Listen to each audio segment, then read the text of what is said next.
We inhabit a reality that demands our maturation. Individuals in this industry often falter, as we lose sight of the fact that we are ultimately accountable to the audience. The online world is ablaze with speculation following Stephen Smith's significant clues regarding the abrupt exit of his longtime First Take partner, Molly Qerim, who left ESPN after almost 20 years. The revelations surfacing are shaping up to be far more intricate than anyone first assumed. Allow me to elucidate an astonishing departure that took everyone by surprise. On September 16, 2025, the sports media landscape faced a seismic shift with one of the most unforeseen exits in ESPN saga. After almost 2 decades at the channel and 10 years as the cherished host of First Take, Molly Qerim revealed her sudden resignation from ESPN, leaving fans, peers, and her co-host Stephen Smith utterly taken aback. The shock of this departure lies not only in its timing, but also in the manner in which it transpired. Imagine this scene. On Monday, September 15th, Molly Qerim was leading First Take as she typically does, steering discussions with the grace and expertise that established her as a fundamental part of ESPN's premier morning program. Yet by Tuesday morning, she had vanished. Not merely taking a short break or a few days off, she had exited entirely from the network that had been her career's foundation for 19 years. The shocking revelation first surfaced when the Sports Business Journal announced her plans to depart from ESPN by year's end. What unfolded next elevated an already astonishing tale into something considerably more intense and enigmatic. Rather than the anticipated year-end exit that had been previously announced, she surprised everyone on Instagram with a declaration that altered the course of events.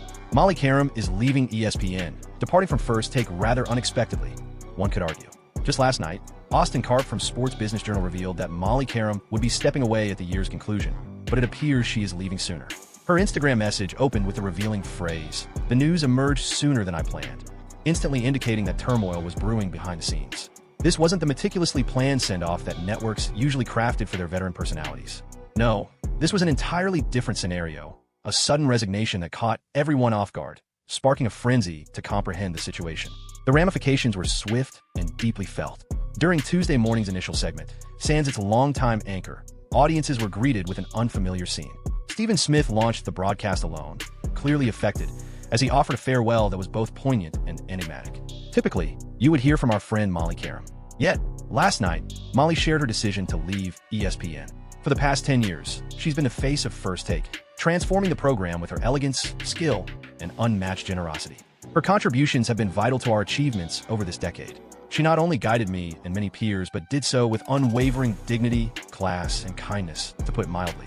He continued by expressing that her presence would be deeply felt and hope for her triumphs in the endeavors ahead. Her absence will be felt, and we extend our best wishes for her future endeavors. I, for one, appreciate the bond we shared and will truly miss our weekday mornings spent together. On the face of it, this appears to be a sincere homage from a co-worker and companion. However, a closer look reveals some intriguing nuances. Observe how Stephen Smith pointed out that she declared her resignation the previous night, suggesting it took him entirely by surprise. This was not a farewell they had orchestrated or discussed in advance. However, the major revelation occurred later that day on his Serious Exam podcast, The Stephen A. Smith Show, where he hinted at deeper issues occurring behind the scenes at ESPN, prompting widespread speculation. Last night, she unexpectedly stepped down as the show's host. To simply express my sorrow would be an understatement. Molly is not just a colleague, she's a friend. She's someone I've relied on during tough times, just as she has relied on me. And then he revealed the shocking news. Often, situations like these occur, and they can be quite awkward to witness. Honestly, the specifics are really none of your concern. However, I'm not fully privy to all the particulars myself. There was a negotiation happening around a contract. He later indicated that there was more to the story than what was being shared, but it wasn't his role to disclose anything further. Yet, we all choose paths we believe will serve our interests for one reason or another. That narrative belongs to her alone. Do I have a theory? Certainly. Will I reveal it to you? No way. Once more, that's her narrative to unfold. Now, this is where it becomes intriguing. Stephen Smith is basically hinting that he possesses deeper knowledge than he's revealing, yet he opts to keep it under wraps. Such teasing has fans going totally crazy with theories. However, the most revealing part of Smith's reply was his focus on the suddenness of the resignation. It wasn't a carefully orchestrated transition or a well-planned exit that had been in the works for months. ESPN's president of content, Burke Magnus, later addressed the timing issue, noting that the unexpected element was indeed the timing of it all. She issued a statement due to a report that emerged, which led to events spiraling beyond our control. To grasp the true impact of this exit, it's essential to recognize the contributions Molly Qerim made to First Take and to ESPN overall. She joined ESPN in 2006, starting as a contributor for their digital and mobile channels, and took on the role of permanent moderator for First Take in 2015. Throughout that decade, she was instrumental in raising the show's visibility, transforming it into a key debate program for the network. The statistics reflect her influence. First Take became ESPN's most-watched studio show, consistently attracting over 500,000 viewers per episode, and was named one of the 25 best current sports studio shows by Sports Business Journal in 2024. The year 2023 marked the show's highest viewership ever, boasting impressive linear TV ratings while achieving 250 million views on digital platforms. Molly's influence extended well beyond merely moderating discussions. She frequently acted as the composed, professional presence that balanced Smith's over-the-top personality, infusing the program with grace, meticulous fact-checking, rigor, and a commitment to inclusivity. Both critics and admirers acknowledged her pivotal role in enhancing the representation of women in a field oftentimes dominated by men. Her career trajectory at ESPN has been truly extraordinary. Beginning as a digital contributor in 2006, she swiftly demonstrated her adaptability by covering a range of topics from college football to NFL affairs, ultimately earning an Emmy Award in 2008 for her contributions to fantasy football now. Her knack for thriving in the intense realm of live broadcasting, orchestrating captivating interviews, and steering contentious discussions established her as an essential part of the network. The rapport between Molly and Smith became iconic within the sports journalism community. Over the span of a decade, they honed a synergy that harmonized his fiery demeanor with her calm demeanor. She was adept at questioning his perspectives, guiding dialogues back on course when they strayed, and infusing humor that maintained the show's appeal without spiraling into disorder. The abruptness of her departure was amplified by an utter absence of prior indications. No signs of discontent had emerged, no whispered grievances, nor any decline in her appearance on screen. On the contrary, First Take was thriving in the ratings, showing steady growth annually. One moment she was present, the next, she vanished, with only enigmatic social media updates and Smith's meticulously phrased but ultimately puzzling comments left in her wake. The swift response was just as revealing. ESPN announced her absence from future shows, hastening her exit from the initially projected year-end timeline to an abrupt departure. The timing sparked curiosity regarding ESPN's internal affairs. A show at the height of its popularity, boasting impressive ratings and cultural significance, abruptly lost a vital member without any prior notice or reasoning. For a network that emphasizes seamless talent transitions, this indicated a notable disruption in their standard procedures. One fact stood out unmistakably. This was more than merely a straightforward contract disagreement or a cooperative separation. A crucial breakdown occurred in the negotiations. It was serious enough for a seasoned expert like Molly Qerim to conclude that leaving right away was better than fulfilling her contract. While Molly's abrupt departure stunned fans, the turmoil behind the scenes was even more intense, as it involved more than just a show exit. It revolved around finances, influence, and a negotiation that spiraled wildly out of control. The battles over contracts and the underlying power struggles were at play. Having pinpointed how surprising and abrupt Molly's exit was, let's explore the insights from industry experts regarding the real events that transpired offstage. This narrative extends far beyond mere finances. While finances undoubtedly remain a key element, it's also about power structures, respect in the workplace, and contentious negotiations that spiraled out of control. To grasp the financial backdrop at ESPN is crucial, as it sheds light on why this scenario became so fraught. In 2024, Stephen Smith secured a lucrative extension reportedly exceeding $100 million over 5 years, elevating him among the highest-earning figures in sports media.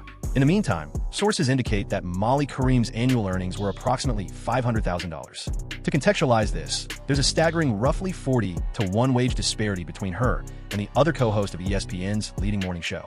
This isn't merely a pay gap, it's a significant salary divide. Furthermore, various insiders reveal that this inequality emerged as a central issue during Molly's contract talks. Now, here's where the narrative takes a fascinating turn. This is where the expertise of ex-ESPN insider Marcellus Wiley becomes essential. Wiley, who was with ESPN from 2007 until 2018 and had a close connection with Molly during her ascent of the network, has been among the most outspoken commentators analyzing the true events. Clearly, Molly was in the midst of a contract negotiation and things were not progressing favorably, primarily because she wasn't achieving her desired outcome. So, what exactly was Molly seeking? Molly had aspirations to explore new avenues within the network, particularly the desire to host her own program. She expressed a wish to find her niche within the organization, to remain part of the premier establishment while pursuing her passion. However, that was not materializing. As Wiley explained, Molly wasn't merely seeking a salary increase to stay on First Take. She was advocating for professional advancement that would enable her to build her own platform, seeking recognition for her 10 years of dedication and her adeptness in managing the demands of live television under pressure. ESPN, it seems, declined nearly all of it. This denial takes on greater weight when you reflect on Molly's achievements throughout her time there. She adeptly facilitated discussions during some of the most heated sports controversies in recent years. From LeBron James shifting teams to the NFL's response to player protests, her knack for fostering constructive dialogue while accommodating fervent disagreements rendered her essential to the show's triumph. However, Wiley delves even further, and that's where his theory truly ignites. He indicates that Stephen Smith's power at ESPN significantly impacted how these discussions developed. When he endorses you, when he backs you, you achieve your goals. However, there's another side to this. When he withholds his endorsement, when he doesn't support you, your desires remain unfulfilled.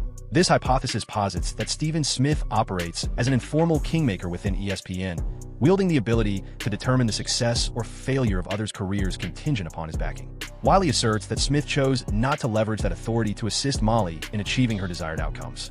Now, let's explore some supporting evidence for this notion. Various reports reveal that Smith's renewed contract provided him with considerable sway over programming decisions and casting selections. There are also recorded cases of Smith exerting influence in hiring and firing for roles associated with First Take. The influence pattern Wiley outlines isn't new to the entertainment sector. When a talent becomes indispensable to a network, they often gain informal power that surpasses their official role. Smith's substantial contract and pivotal position in ESPN's programming strategy naturally provide him with considerable sway in network choices. Thus, it's suggested that Smith has leveraged his influence to assist certain individuals in progressing their careers at ESPN, yet it seems Molly Qerim didn't benefit from this. This selective backing prompts inquiries about the criteria Smith employs to choose whom to support and whom to overlook. The sequence of occurrences lends credence to the idea that a more intricate situation was unfolding in the background.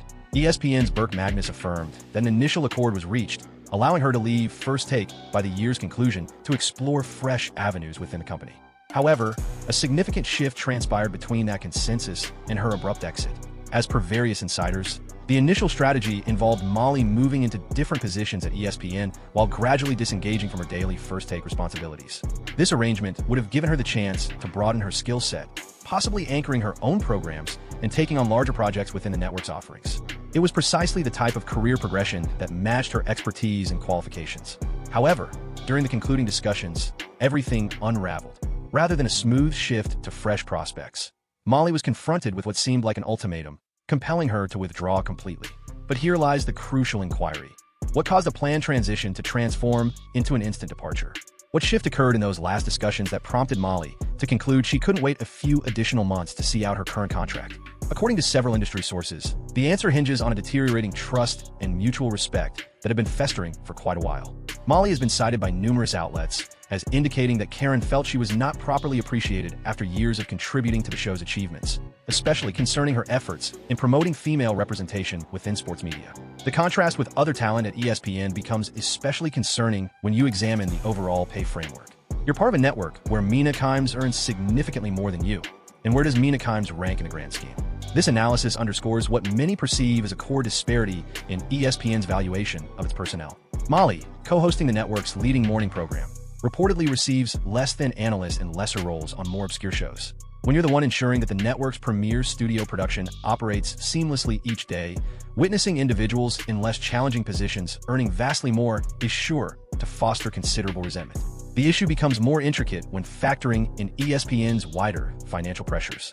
The network has faced challenges from cord-cutting trends and has implemented substantial cost reduction strategies in recent years, which includes several rounds of job cuts. In this landscape, it appears that ESPN viewed Molly as interchangeable, despite her unique abilities and rapport with Stephen A. However, the rationale of budget cuts seems less credible given that ESPN was simultaneously awarding significant contracts to others. If the network can sustain a $20 million annual salary for Stephen A., it weakens the argument that they couldn't accommodate Molly's more modest request for an increase. The dynamics become clearer when contrasting the negotiation processes. While Stephen A's extension was executed effortlessly, resulting in a substantial payout, Molly's discussions faltered over relatively minor figures and reasonable aspirations for career growth. This inequality implies that the network had straightforward priorities: ensure Stephen A's happiness at any expense while regarding other talent as replaceable. For an individual who poured 10 years into the success of First Take, this message would have been not only deeply offensive, but also professionally catastrophic. The implications for workplace culture are equally concerning. If Wiley's claims regarding Smith's influential role hold true, It indicates that career progression at ESPN relies more on personal affiliations with influential figures than on individual skill or achievement. Such a framework inevitably fosters toxic relationships, causing capable individuals to see their careers hindered, not due to their own flaws, but simply due to lacking the necessary connections. At this point, the narrative shifts into murkier depths. Beneath the surface of finances and agreements lies a troubling truth. Interpersonal conflicts, gender issues, and a long-standing toxic atmosphere at ESPN, according to those within. As we explore this tale further, the most startling truths emerge from examining the intricate power struggles involved, along with the disturbing specifics of how the contract talks transpired. What is becoming clear is that this situation transcended mere financial concerns or professional advancement. This revolves around core respect and the harmful environment that can arise when an individual holds excessive power within a company. To begin, let's delve into the most shocking claims coming from those within the industry. Former ESPN commentator Marcellus Wiley has been notably outspoken regarding what he describes as an unspoken rivalry between Molly and Steven, and his observations reveal a work atmosphere that was much more troubled than previously thought. A poorly concealed truth in the field is that they share a solid connection. The reality is quite the opposite. They grew weary of one another, and while I won't delve into all the complicated specifics, it's clear their relationship had soured. After a decade of collaboration, you wouldn't even bring up the other person once you've moved on. This insight reshapes our understanding of the initial dynamic. For years, fans believed the chemistry between the two hosts was sincere and there was a shared respect. However, as noted by Wiley, this was predominantly a charade, a professional veneer that concealed escalating tensions beneath the surface. The ramifications of this are immense. Consider the countless hours these two shared over 10 years. Daily broadcasts, special occasions, promotional events, production discussions. They were in essence work partners for a decade. Discovering that much of their bond was contrived, sustained solely for career motives, indicates a degree of workplace dysfunction that transcends mere personality clashes. However, the most astonishing claim arises from Wiley's accusations concerning the overall environment at ESPN, especially in relation to the treatment of female personalities in contrast to their male peers. She highlights what he perceives as a pervasive devaluation of women's roles in the network's achievements. The crux of her argument is that she notices individuals receiving pay, yet few are affiliated with the top-rated program. Consider this. Malika's show continues to face difficulties regarding its lineup. The ensemble just isn't cutting it. They haven't found her momentum, but she still earns. My friends and I face plenty of backlash towards her, yet she still gets paid. And you, Molly, here I am as the second in command on our top show, yet I'm left with nothing. This illustrates Molly observing more notable female figures being rewarded with greater pay and chances. Although she held a pivotal position in ESPN's top-rated studio program, she was being underpaid and overlooked. The gender dynamics at play cannot be ignored. It seems ESPN was open to compensating women handsomely for specific roles, yet reluctant to offer the same for the prominent daily hosting role that Molly filled. The psychological impact of this predicament must have been significant. Molly not only faced the disappointment of her financial undervaluation, but also witnessed other women at the network garnering the recognition and opportunities that eluded her. This would have clearly indicated ESPN's perspective on her value and prospects. The complexity deepens when examining the particulars of ESPN's ultimate proposal to Molly. Although the precise amounts remain unverified, various reports indicate that ESPN's renewal proposition fell well short of her expectations, especially in contrast to the contracts provided to other talent within the network. The undervalued offer feels even more disparaging given Molly's history. She adeptly steered First Take through some of its most successful periods, playing a key role in solidifying it as ESPN's flagship studio program. Her knack for steering intense discussions while ensuring the program remained engaging and insightful was a unique talent that would be nearly impossible to duplicate. However, the most telling part of this entire situation is the way Stephen Smith has navigated the fallout. His enigmatic remarks, reluctance to share specifics, and later podcast discussions on negotiation strategies have been viewed by many as underhanded efforts to guide the narrative and deflect responsibility. Smith's remarks on business leverage are especially significant, coming just days post Molly's exit when he offered what many perceived as a not-so-subtle talk on contract negotiations and workplace relationships, emphasizing the need for individuals to recognize their role within the organizational hierarchy and to avoid overestimating their influence. Though Smith claimed he wasn't referring to Molly directly, the timing and substance of his comments led many to interpret them as a veiled threat concerning those who confront the established authority at ESPN. The underlying message appeared to be a reminder to recognize one's position, avoid overstepping bounds, and acknowledge who truly wields control. Such passive-aggressive remarks can be particularly harmful, as they enable Smith to convey a pointed warning while preserving plausible deniability. He can assert that he was addressing the industry broadly, while everyone recognizes he is implicitly discussing Molly's circumstances. Meanwhile, speculation about Molly's upcoming prospects is already circulating. It appears she may have garnered a lucrative proposal from Fox Sports, likely around $2 million per year, indicating a significant boost from her ESPN earnings and affirming her market worth. The rumors surrounding Fox Sports are particularly captivating as they imply that other networks value Molly's talent, which ESPN may have overlooked. Transitioning to Fox would also pose a direct threat to ESPN's hold on sports media, potentially introducing a rival to First Take that could diminish its audience and cultural significance. For ESPN, the current challenge is identifying a successor who can match the chemistry and professionalism Molly brought to First Take. The network has initiated a 30 to 45-day audition period for potential hosts, but industry experts express doubts that anyone can truly fill the gap she has left. The process of finding a replacement will reveal much. Will ESPN opt for a candidate who stands up to Stephen Smith and introduces a fresh viewpoint, or will they go for someone who aligns more with his authority and keeps things as they are? We'll just have to wait and see. If you like this video, tap on one of the boxes on your screen to check out more content like this.